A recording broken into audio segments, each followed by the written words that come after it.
Zechariah 7. So the word of the Lord came to Zechariah on the 4th year of King Darius, the 4th day of the 9th month. And so some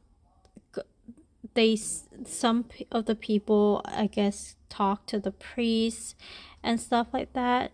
But God said to Zechariah that all these people, they mourn, not for God, but for themselves. Kind of, I'm not sure. I guess like they're just like mourning about the situation they're in instead of being truly repentant to God. And then verses 9 on, it talks about how the spirit of the God, what God wants through his law is true justice, kindness, compassion. Don't oppress widow, don't oppress orphan, stranger, or poor. Don't devise evil in your hearts against one another. And so that is also reiterated elsewhere in the Bible, where it said, I have shown you, O mortal man, what is good, and what does the Lord require of you, but to do justice, love kindness, and to walk humbly with your God. And so the spirit of the law is that. However, they refuse to pay attention, and they made their heart as hard as diamond. And so they would not listen. And so because and verse 13, just as God called them and they would not listen, so they called and he wouldn't listen, but then he scattered them. So I'm not sure where he's going with starting with verse 8 on. However, this was what was transpiring, what the Lord is inspiring Zechariah to say.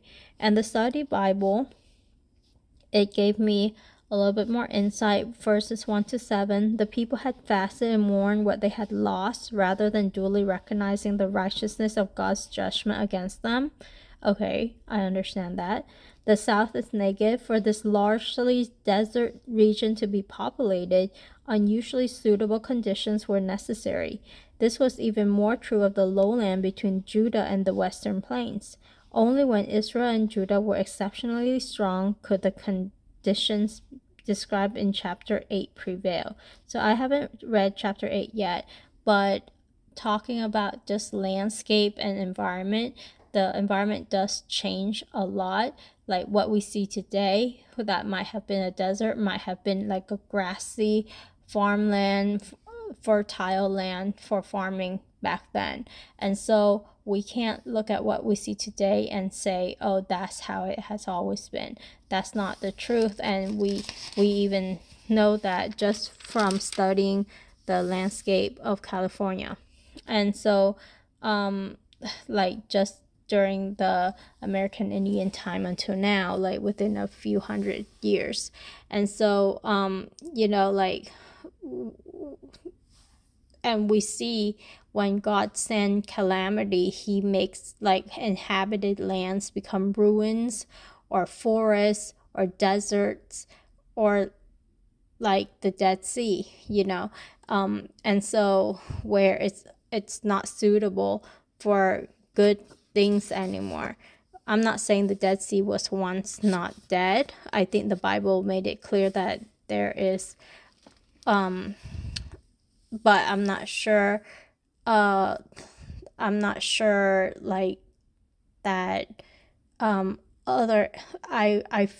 sure that other areas that were once fertile was ruined by natural disaster, as God's act of judgment. Not that all natural disaster is God's judgment, but some of it is. And so yeah, so that's what I understand, and that's it for today.